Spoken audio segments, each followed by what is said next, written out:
Assalamualaikum warahmatullahi wabarakatuh. Halo teman-teman semua, Alhamdulillah kita sekarang berjumpa di bulan Ramadan 1441 Hijriah. Masih puasa kan? Iyalah masih puasa, baru hari pertama. Hari ini Kak Dwi mau berbagi kisah sama teman-teman semua. Siapa yang cinta Al-Quran? Cinta Al-Quran kan? Alhamdulillah. Kak Dwi juga cinta Al-Quran. Nah, Kak Dwi cinta Al-Quran kenapa? Karena di dalam Al-Quran itu banyak kisah-kisah, banyak cerita-cerita. Mau dengar salah satu ceritanya? Ada salah satu cerita dalam Al-Quran surat An-Naml. Tahu nggak surat An-Naml artinya apa? Surat An-Naml itu artinya semut. Ini cerita tentang semut. Tapi ngomong-ngomong tentang Al-Quran, selain surat tentang semut, ada juga surat-surat yang lain artinya nama binatang, nama suratnya. Ada yang tahu nggak? Selain An-Naml tadi surat yang artinya semut. Ya betul, surat apa? Al-Fil. Al-Fil apa? Gajah. Apa lagi? Surat yang artinya sapi betina. Tahu nggak, pernah dengar nggak sapi betina?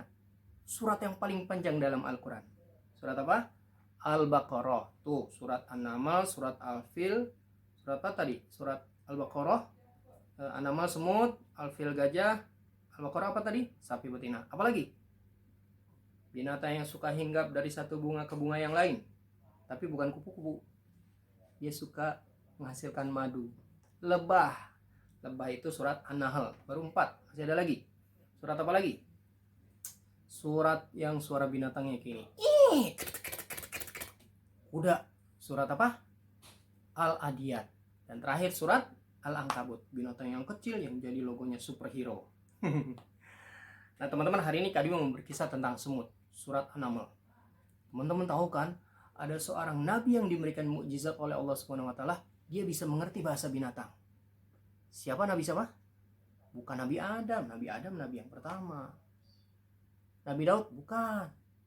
Iya betul, Nabi Sulaiman. Nabi Sulaiman bisa mendengarkan semua, dia bisa mengerti semua bahasa binatang, termasuk semut yang kecil. Mau dengar ceritanya? Yuk kita simak sama-sama. Alkisah, Nabi Sulaiman adalah seorang nabi utusan Allah dan juga seorang raja. Dia punya pasukan banyak sekali. Pasukannya bukan hanya manusia loh, tapi bahkan hewan. Bahkan ada juga pasukan yang tidak bisa dilihat oleh mata manusia. Apa itu? Ya, bukan setan, jin. Jin. Jadi suatu ketika Nabi Sulaiman ini ingin keluar bersama pasukannya. Seluruh pasukannya banyak berbaris. Dari manusia, jin, bahkan binatang. Maka Nabi Sulaiman yang langsung memerintahkan pasukan itu. Pasukan, maju, jalan. Tereret, tereret, tereret, tereret. Pasukannya panjang sekali. Sampai suatu ketika Nabi Sulaiman ingin melewati sebuah lembah, teman-teman. Ternyata di lembah itu banyak semut sedang mencari makan. Wah, begitu mendengar suara tentara Nabi Sulaiman yang jumlahnya banyak itu, mereka ketakutan. Padahal mereka tadi sedang mencari makan. Mereka lari ketakutan. Tolong! Tolong! Tolong! Mereka lari terbirit-birit, takut terinjak oleh tentara Nabi Sulaiman yang jumlahnya banyak itu. Ketika mereka sedang bingung, tiba-tiba ada satu semut yang naik ke atas tempat yang paling tinggi. Sepertinya dia pimpinan para semut yang sedang mencari makan itu. Maka dia pun teriak kepada semut-semut yang lain. Hai teman-teman, ayo masuk ke dalam sarang. Masuk ke dalam sarang supaya kalian tidak terinjak tentara Nabi Sulaiman. Ayo masuk, masuk, masuk. Maka seluruh semut-semut itu mengikuti perintah semut yang tadi berteriak. Mereka terburu-buru masuk. Tapi teman-teman pernah dengar suara semut gak? Belum pernah ya? Kadu juga belum pernah. Emang semut bisa kedengaran suaranya? Ketika semut itu teriak, kira-kira bisa terdengar gak sama tentara Nabi Sulaiman? Enggak lah, kan semut binatang yang kecil sekali.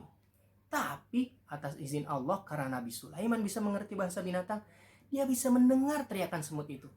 Nah, kira-kira setelah dia mendengarkan teriakan semut itu, kira-kira apa yang dilakukan oleh Nabi Sulaiman? Ayo, tahu nggak? Yang pertama dilakukan oleh Nabi Sulaiman adalah tersenyum sampai tertawa. Kenapa?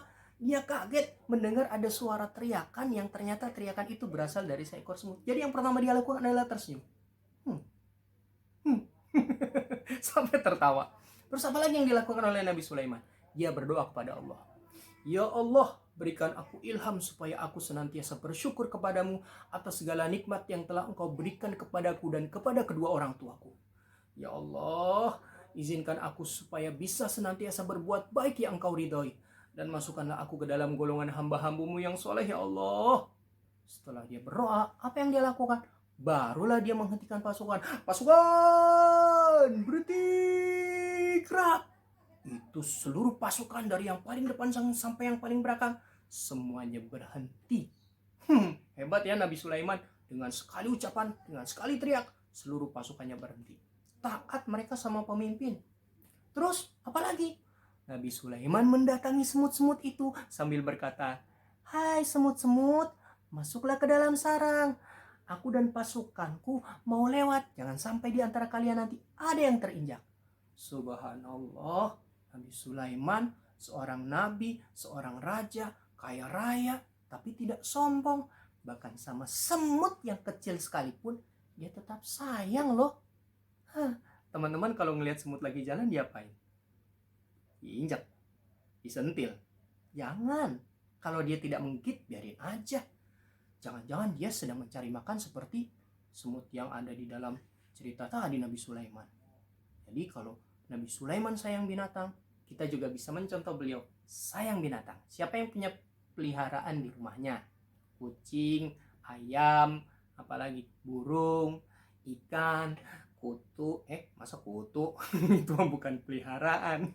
Kalau teman-teman punya hewan peliharaan, harus dirawat, harus disayang, dikasih makan.